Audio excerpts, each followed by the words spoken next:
The only reason why someone would persistently attempt to dig into your past is so that they can maybe find something that they can use against you, that they can use so that they may be able to exploit you.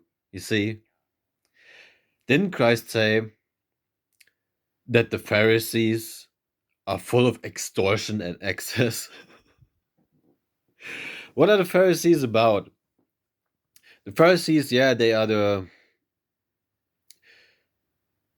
representation of worldly religious rulers. But that's not the only thing. Christ makes one point very, very clear. It is that they are so much about outward appearance. That is how they judge. And they know men judge like that. Because they dress up for men. They make the borders of their garments large. You see, they wear their tzitzits and whatever the heck else, or you know, or a suit, or a robe, because they know that people judge outward appearance. You see, but you see, in First Samuel chapter 16, verse 7, God tells us that men judge outward appearance, but God judges the heart and the reins of a man. The heart of man is the nature of the man, his being, his intentions, you see? And that is something that is not superficial. If you judge like that, you're bound to get into a heap of trouble. If you judge people for their outward appearance, for example, their skin color, first of all, maybe God has ordained a spouse for you in this life who is of a completely different extraction, a completely different culture, completely different roots, basically, and they have outwardly like their body has a different skin color, and you reject them, and then you miss out on God's ordained, perfectly ordained for you spouse because of the skin color. Like, are you crazy, dude? Isn't that craziness to judge like that? Isn't that completely stupid?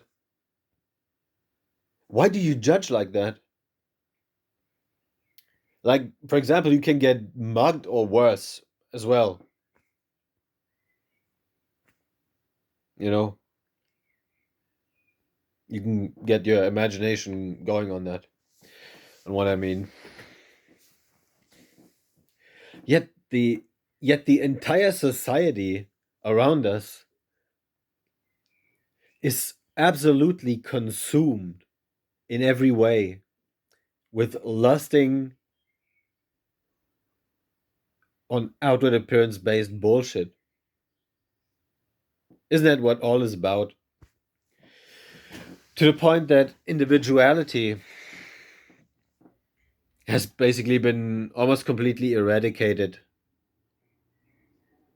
That is why most people talk the same, they walk the same, they behave the same, they have the same haircuts, they wear the same clothes, lusting after like very expensive designer clothes and um houses, cars, women, men, the merchandise of the earth.